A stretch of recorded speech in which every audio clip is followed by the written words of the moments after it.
Welcome everyone to Project Echo Geriatrics. I'm Kate Bennett, I'm a geriatrician over at Harborview, and I'm glad that you joined. We're getting started right on time. Some other folks will be trickling in, but I want to make sure we get started. We're going to run this session like we normally do. We're going to start off with a fantastic mini didactic on a topic relevant to primary care of older adults. And then we're going to discuss a case that one of you present. Don't worry, someone already signed up, and I'm not going to call on one of you for a case. Dr. Sanders has a case that she's going to present, and I'm very appreciative of that. So we'll go ahead and get started. If you wouldn't mind, as we get started, just so we know who all is in the room, if you wouldn't mind introducing yourself in the chat, just, you know, your name, your health profession, and where you're located. If you're with a group, just let us know how many people are with you, and you know, where you're coming from, where you're based. And I just have to take a moment for those of you who are part of residency programs or are medical students. I know today is a special day. It's match day where medical students around the country find out which residency they're going to, and residencies find out which medical students are going to be residents with them. So it's a special day, and congrats to everyone who participated in that, to acknowledge that. Plus, it's the beginning of spring. There are just a lot of new things happening right now. So lots to be positive about. I'm going to introduce our speaker, Kristina Cosley. I'm so glad that you were able to join us. Kristina is a physical therapist who is based at Harborview. My patients, you know, of course, don't have favorites, but Kristina is their favorite. They just love working with her because she really gets it and aligns plans with what's most important to them, and is just great at communicating things back to us, and it's just great teamwork. She is in the fall prevention clinic in addition to, you know, physical therapy and the outpatient physical therapy clinic. She is also part of the fall prevention clinic at Harborview, and has that specialized expertise. So she's the perfect person to talk to us about fall prevention and primary care. Well, thanks so much for joining us. Thanks, Dr. Bennett. It's really great to be here today. And I would say the same about your patients. They love working with you. And it is great to be a part of a team. And today we're going to talk about fall prevention in primary care and touch on the CDC's STEADI toolkit. And as you'll see, it really is a team effort. So we'll talk some more about that. The overview for today is to review a little bit of the CDC's STEADI algorithm for fall prevention, to review some of the modifiable fall risk factors, because that is really what we're going after when we talk about fall prevention. We often have patients come to our clinic and, you know, say things like, what are you going to do today? What are you teaching? Why am I here today? So we get to really look at the why, and what those are the modifiable fall risk factors. I'll have a small update on how it's going using the STEADI toolkit. And then something I'm really excited to present is something new, and it's an update on using the STEADI toolkit in primary care.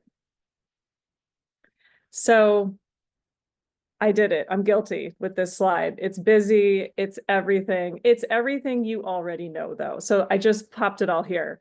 We know that falls are the leading cause of deaths from unintentional injuries in older adults.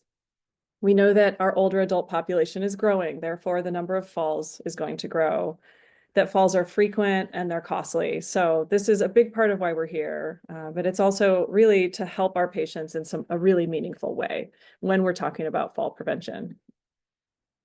So why don't patients tell their doctors that they're falling? I don't know if you all have a lot of experience with this, but from what we read in the literature, it's not common for a patient to necessarily sit down and tell their doctor right away that they have had a fall. So the reasons are because they really start to think that falls are a normal part of aging. So we want to, you know, really help them understand that it's not a normal part of aging. And they also might fear that if if they tell their doctor they've fallen, that it might be a risk to their independence and that something might change that's really important to them. So maybe it means they think that maybe they'll be told they can't do something that they like, or they're going to be handed a walker. They might not be ready for it. And lastly, they're not really aware that there are changeable things that can reduce their chance of having a fall.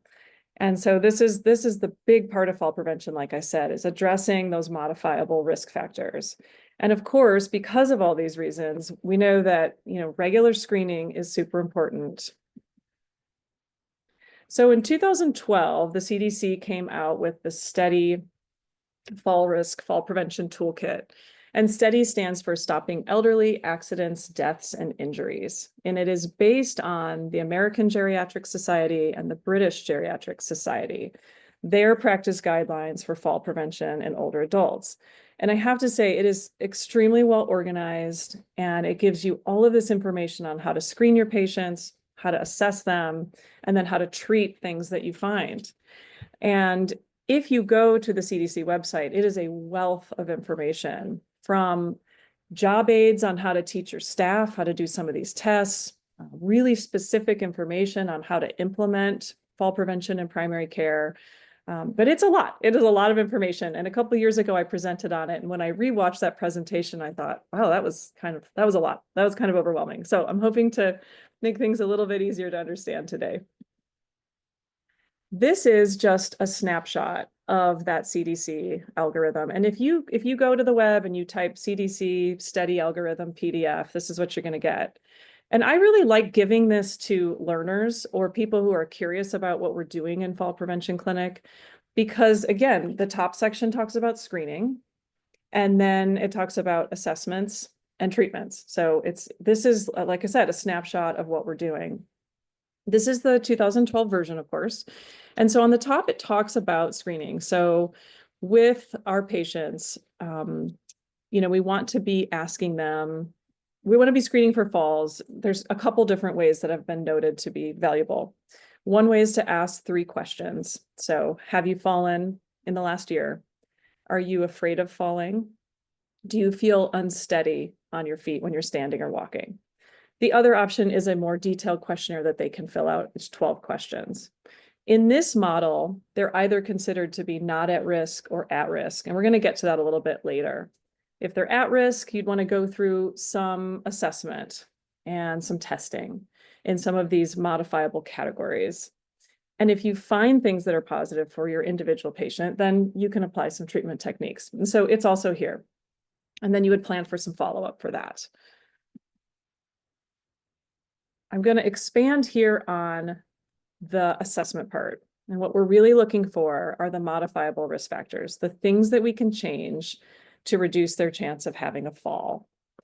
So we're looking at their walking, their strength, their balance, medications that might increase fall risk, home safety issues, whether that's slippery surfaces, stairs without rails, unsafe behavior like climbing on step stools or keeping things they need in really high reach, areas where they have to reach up really high, orthostatic hypotension, vision problems, vision changes.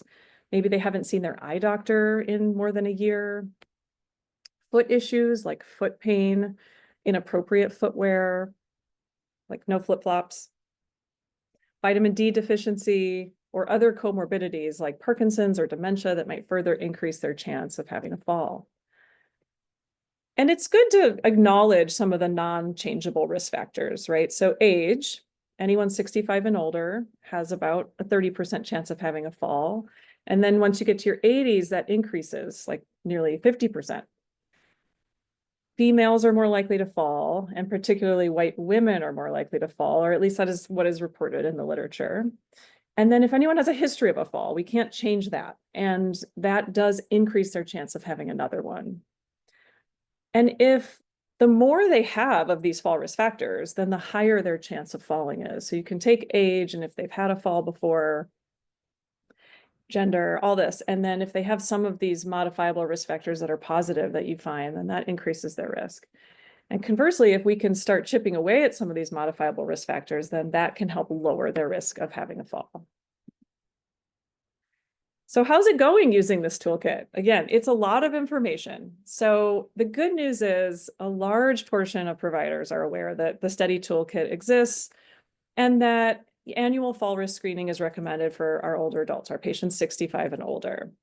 However, there is some inconsistent use of the toolkit.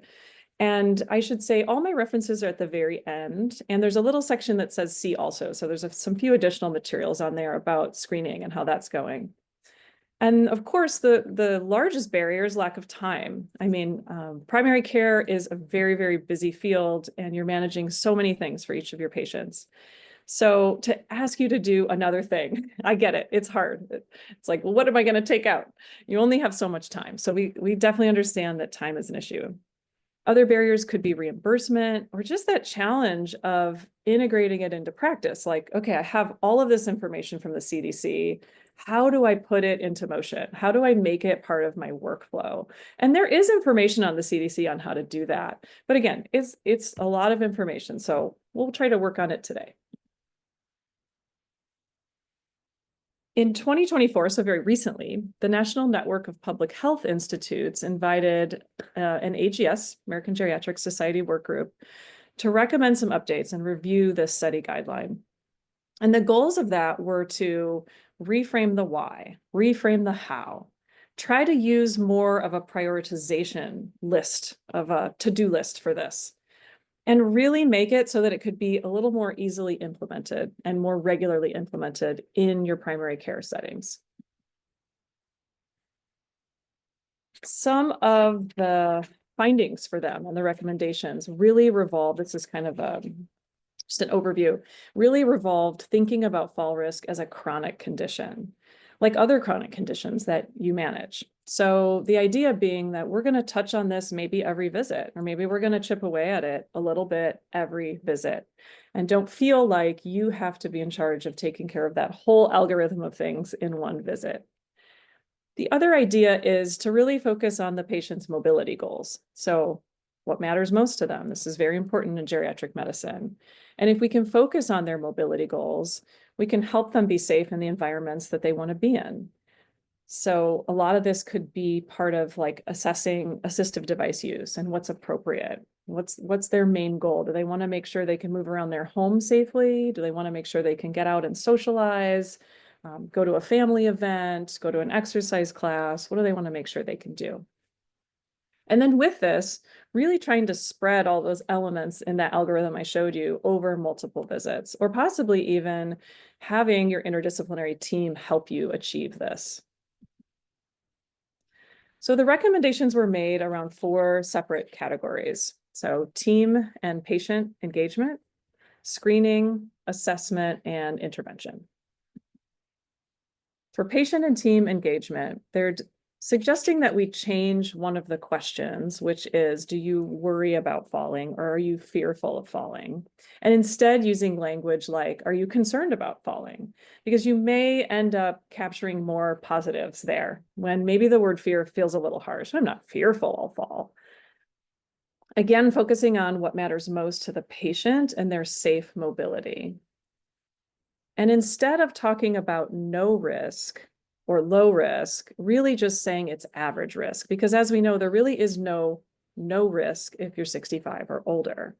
And, you know, there's different things that can happen. If you tell someone they're at no risk or low risk, then they might not be interested in taking any of the measures you suggest. And conversely, if you tell someone if they're really high risk, they might be too scared or too fearful to get out and do things. And so I think that there is another talk about saying instead of high risk, maybe at increased risk. So we'll wait for some of those changes to come.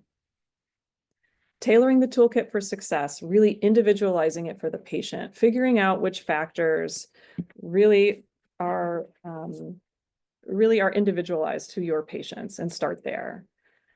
Prioritize them and really make use of your interdisciplinary team. And I have a slide a little bit later to help explain that a little bit more. For the screening section, those 3 questions that I mentioned, they're going to rename those STEADI 3. And what they're saying is just start there. And if those are positive, then you could consider doing the other longer questionnaire. And if there's any yes to the STEADI 3 questions, then you know they likely will need a further fall risk assessment. Try to use some of your pre-visit tools. So that could be maybe something that gets sent online to someone to fill out, something that gets handed to them at check-in that they could fill out those 3 questions. We actually do that in our PT clinic with their paperwork they fill out. They fill out those 3 questions. And try to integrate those 3 questions into your annual wellness visits. Probably lots of you are already doing that. Again, notice that a positive screen means intervention. And for anyone who is a positive fall risk, if they have a fall prevention care plan, then they are less likely to be hospitalized from an injury due to a fall. And remembering falls are chronic. We're going to treat them so.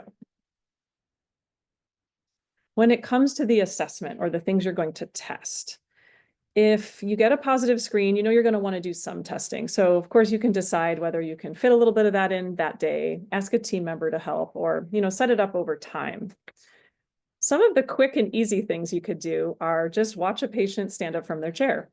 If they need to use their arms, it's a sign of functional lower extremity weakness. And if they're 65 and older, maybe answered a yes to one of those questions or more, and they can't stand up from the chair without using their arms, then they are at an increased fall risk. Or you could watch them walk. Maybe they walk into or out of the exam room, and any gait impairment, balance impairment you notice could indicate that they could benefit from physical therapy. So strength, balance, or gait. And you could just do a direct referral to physical therapy and let us help you with that part. Also checking orthostatic blood pressure, adding some hearing screening to that algorithm, cognitive screening, looking at bladder health, and then vitamin D levels, vitamin D intake.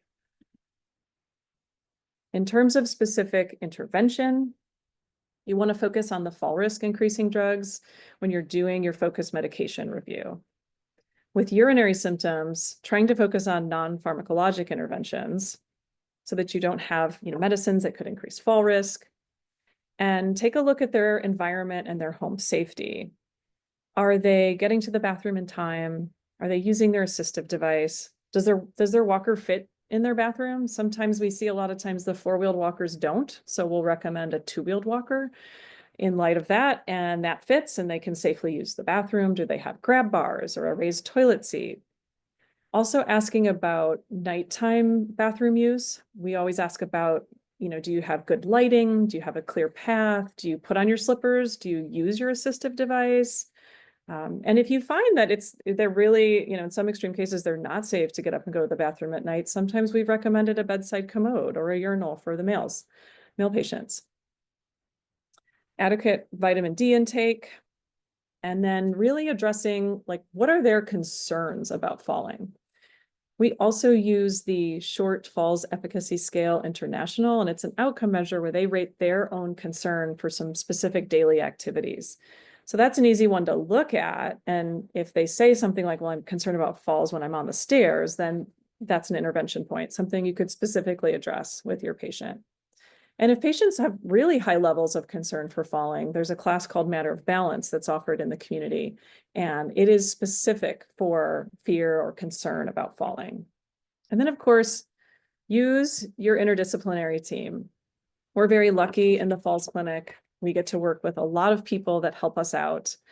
It's a wonderful collaborative clinic, and we have attendings, med students, residents, fellows, medical assistants. We've got pharmacy and social work and so many others, nurses, so many people to help collaborate with, and physical therapy. So this is something that I pulled from the article that I was speaking to you about, updating STEADI for primary care.